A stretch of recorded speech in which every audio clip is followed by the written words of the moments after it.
All right, let's get to a question now from our audience. Sandy, you have a question for Suzanne. I do. We have a formal dining room, and I'm looking for some ideas on furniture placement as well as wall coverings.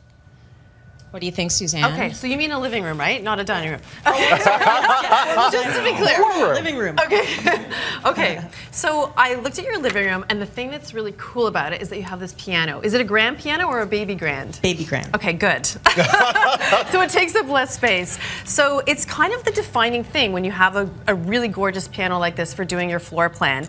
Here's what the space looks like before. You can see the piano here.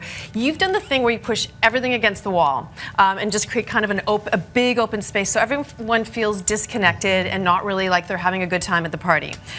So what I've done is created 2 floor plans for you to choose from, which is nice.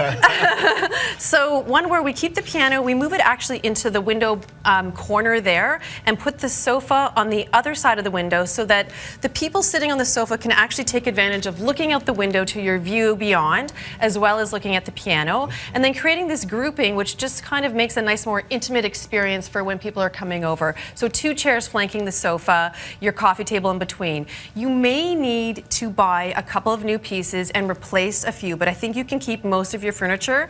In this plan, we put a sort of day bed with no back or arms underneath, kind of like the one that I showed earlier in the show, underneath the window, just to ground the space between the windows and create a vignette of some sort. I wanted you to do some bookcases on the other side of the doorway that goes into the living room. I think that'll create a sort of sense of an entrance and give you lovely display on this wall. The other plan that we did is the opposite. The sofa's back where you had it on the same wall. The piano's where it was. And we've just created a grouping of the 2 wing chairs that you had with a table between them. It's just about creating different sort of seating areas. I wanted to show you an inspiration for what I think your room could look like, which is you've got this gorgeous wall-to-wall carpet. I love that new room. It might take some time, but it's a starting point, right? You've got the gorgeous creamy wall-to-wall carpet that we saw in the before shot, so that's a big thing. You've got your piano.